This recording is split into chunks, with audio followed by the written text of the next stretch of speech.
श्री शिवाय नमस्तुभ्यं। महाराज दुनिया के लोग नहीं समझते कि शंकर पर जल चढ़ाने का क्या लाभ है। शिव महापुराण कहती है, अगर एक दिन शिव महापुराण की कथा कहती है, मंगलवार को अगर शिव जी के मंदिर में, शंकर के मंदिर में जाकर एक लोटा पानी चढ़ाया जाता है तो हमारे कार्य में उन्नति होती है। कोई व्यापार नहीं चलता हो, दिक्कत आ रही हो तो हनुमान जी के दूसरे नंबर का भाई गतिमान का स्मरण करो।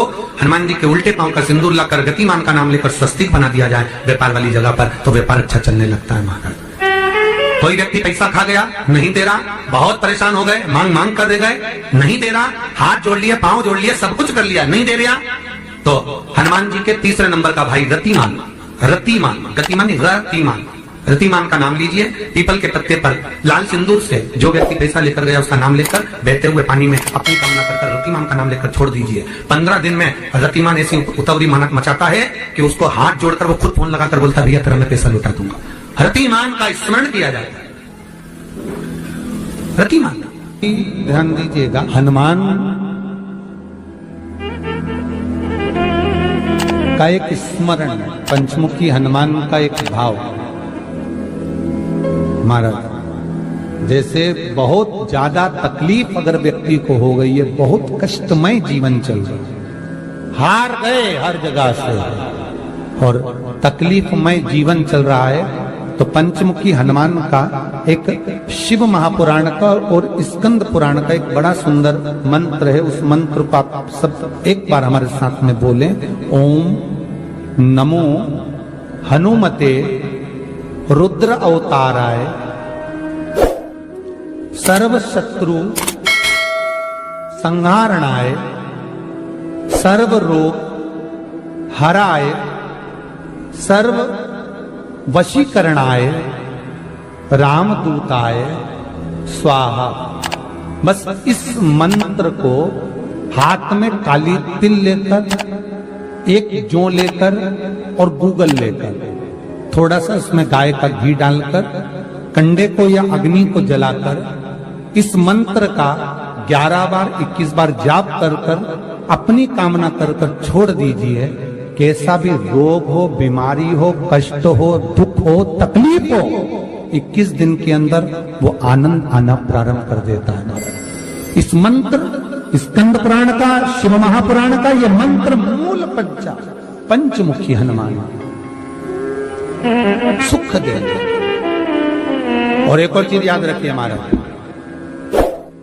यदि कोई काम के लिए जा रहे हो, कोई व्यापार के लिए जा रहे हो या नौकरी करने के लिए जा रहे हो और लगी नहीं रही, बहुत तकलीफ पा रहे हो, सर्विस ही नहीं लग रही, बहुत कष्टमय हो गया, तो निवेदन करूंगा 5 पीपल के पत्ते पर बेसन के 5 लड्डू घर में बने हुए, गाय के घी के 5 लड्डू रख लो। उस लड्डू के बीचों बीच एक आटे का दिया और उसमें तिल्ली का तिल डालकर इसी मंत्र का प्रयोग कर कर पंचमुखी हनुमान का किसी भी हनुमान के मंदिर में जाकर, दक्षिण मुखी हनुमान के मंदिर में जाकर उसको रख कर आ जाइए। इसके बाद आप उस काम के लिए जाइए, आपका काम सफल हो जाएगा। आपको किसी को नहीं कहना पड़ेगा कि हाथ जोड़ना नहीं पड़ेगा, किसी के पांव नहीं पड़ना पड़ेंगे, तुरंत काम होगा। बस इस मंत्र का स्मरण कर कर पंचमुखी हनुमान का भूतेश्वर जो मंत्र है वो सुख देने वाला। पूरे घर में वास्तु के हिसाब से केवल एक दीवार ऐसी होती है जहां पर हनुमान जी का चित्र लगाया जाए।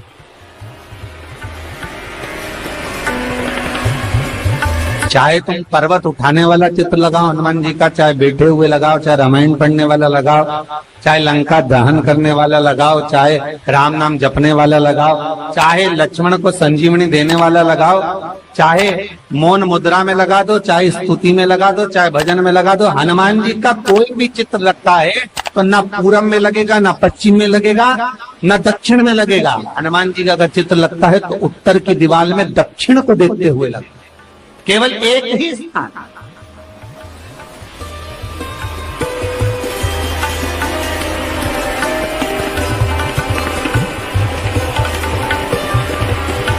जैसे पूर्वजों के चित्र को, पितरों के चित्र को, गए हुए हमारे जीवों के चित्र को दक्षिण में विराजमान किया जाता है, उसी तरह हनुमान को उत्तर में विराजमान कर कर दृष्टि दक्षिण में कर दी।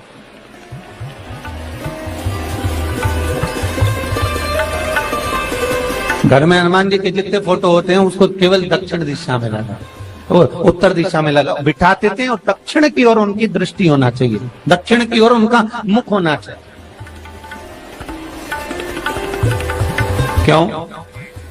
महाराज, अगर व्यक्ति के जीवन में कोई बीमारी आने वाली है, व्यक्ति के जीवन में कोई रोग आने वाला है, व्यक्ति के जीवन में अगर कोई कष्ट आने वाला है, व्यक्ति के जीवन में अगर कोई परेशानी आने वाली है, व्यक्ति के जीवन में कोई एक्सीडेंट का योग भी बनने वाला है, तो शास्त्र कहता है वो दिशा दक्षिण से ही बनता है।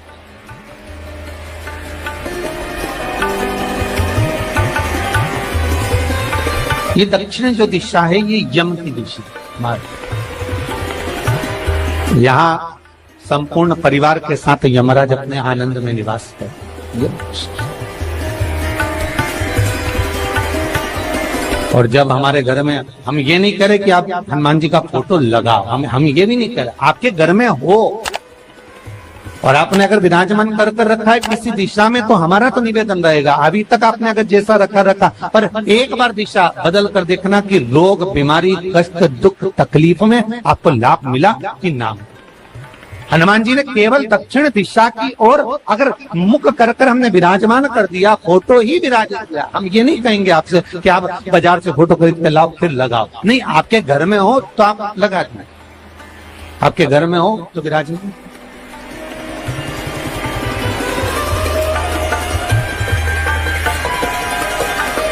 अच्छा, कितनी विपरीतता है वो भी आप जरा जानिएगा महाराज, कि शंकर भगवान के ऊपर जो जल चढ़ाया जाता है उसकी जलाधारी उत्तर में जाती है महाराज।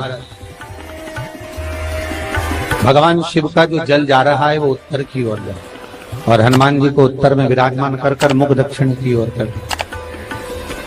क्यों?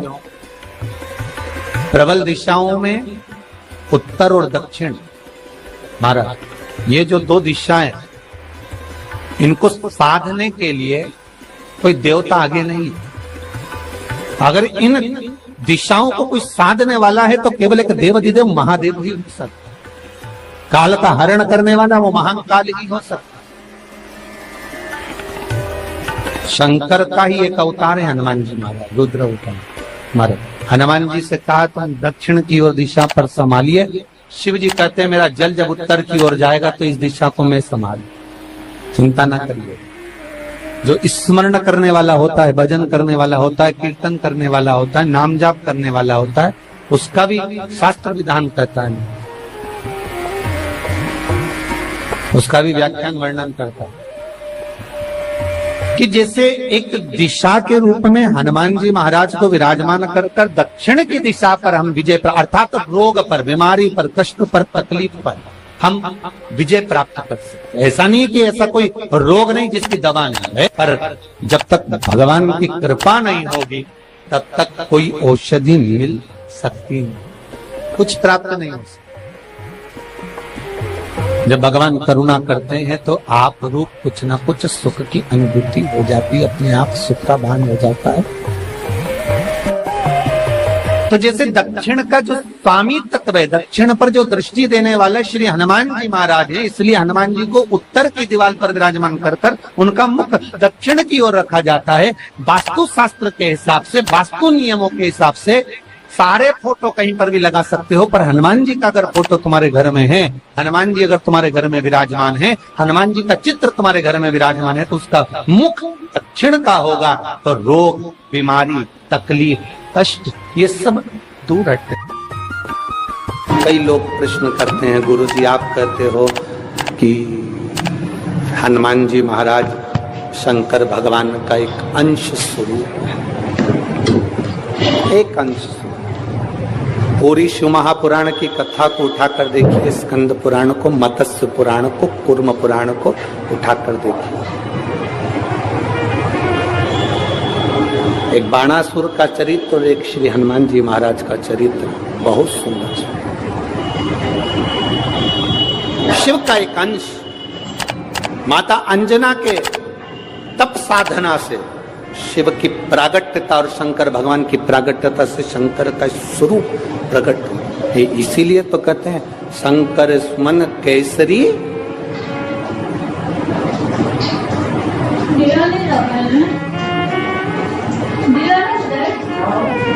शिव का एक स्वरूप है हनुमान जी। हम तो हमेशा कहते हैं अगर आप हनुमान जी का भी दर्शन कर रहे हैं तो ये अंदाजा लगा कर रखें कि आप शंकर का दर्शन कर रहे हैं। आप शंकर का दर्शन कर रहे हैं तो ये अंदाजा लगा कर रखें कि आप हनुमान जी का दर्शन कर रहे हैं। सब एक, कोई भेद नहीं, सब एक, कोई भेद नहीं। देवताओं, आप एक बेलपत्र,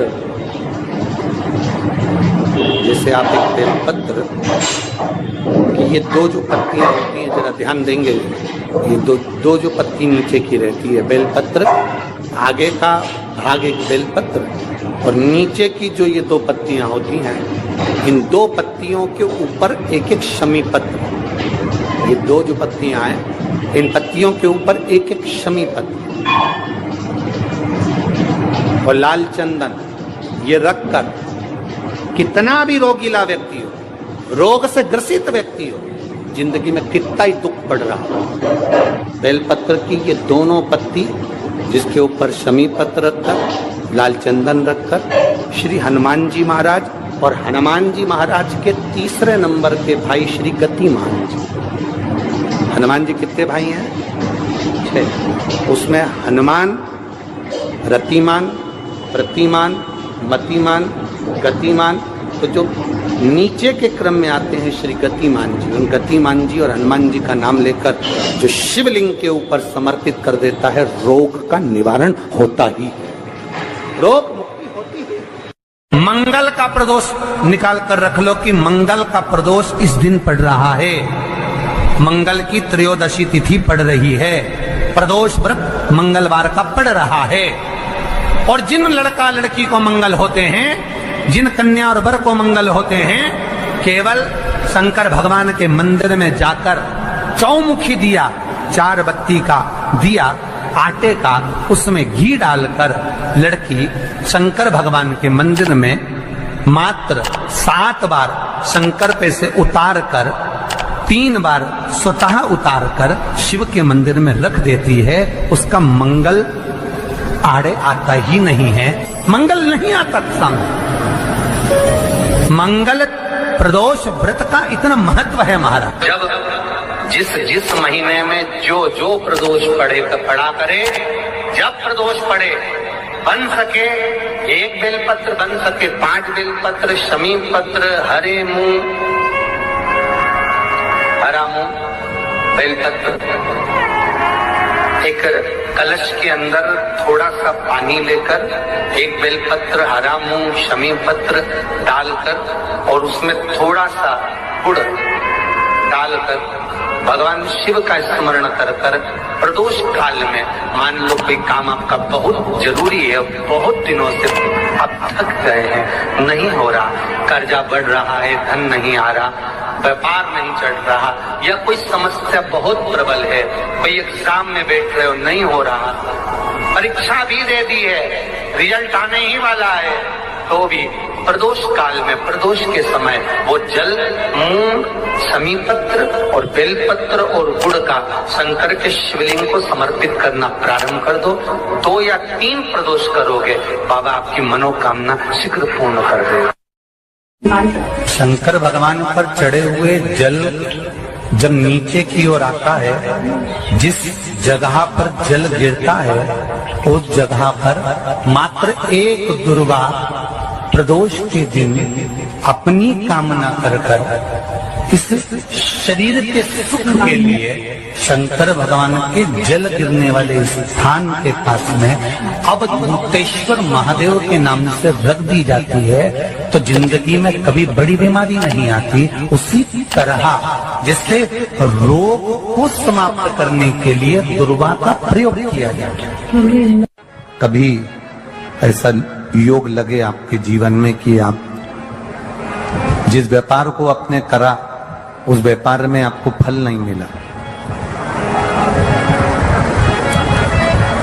फिर आपने व्यापार चेंज करा, फिर बदल कर देखा, फिर उस व्यापार को कर देखा, उसमें फल नहीं मिला, फिर आपने वापिस व्यापार को बदलने का विचार किया, तो हमारा निवेदन रहेगा उस व्यापार को बदलने से पहले एक काम जरूर कर देखो। 3 स्थान पर बेलपत्र को चढ़ा कर देखिएगा। अगर आपको लगे कि मैंने व्यापार बदल लिया, एक बार बदला, कई लोग ऐसे भी होते हैं जो पैसा इकट्ठा करते हैं, धन एकत्रित करते हैं और कोई व्यापार ऐसा कर लेते हैं जिस व्यापार में धन चले जाता है तो वो धन वापिस नहीं आता, मारा वो व्यापार का धन वापिस नहीं आता। तो बड़े दुखी होता है कि भाई मेरा गया हुआ पैसा नहीं आ रहा, मैं बड़ा कष्ट में हूं, मेरा खुद का ही आ जाए ना तो मैं निहाल हो जाऊं, मेरा अपना ही नहीं आ रहा जो गया हुआ है तो मैं क्या वर्णन करूं उसको, क्या। उनके लिए भी ये प्रयोग, ये शिव विद्येश्वर संहिता का ये भाव बड़ा सुंदर है। आप व्यापार पर व्यापार बदल कर देख लिए, धन भी हमारा कहीं डूब गया, आ नहीं रहा है, तो प्रयास करना 3 स्थान पर चढ़ाई गई बेलपत्र हमें सुख का अनुभव करा। बहुत ध्यान लगाइए। पहला, अशोक सुंदरी की जगह। अब ये बेलपत्र जब भी आप चढ़ाएंगे तो रविवार की अगर प्रदोष पड़ जाए, कौन से दिन? रविवार की प्रदोष के दिन ये प्रयोग अवश्य कर देखिएगा।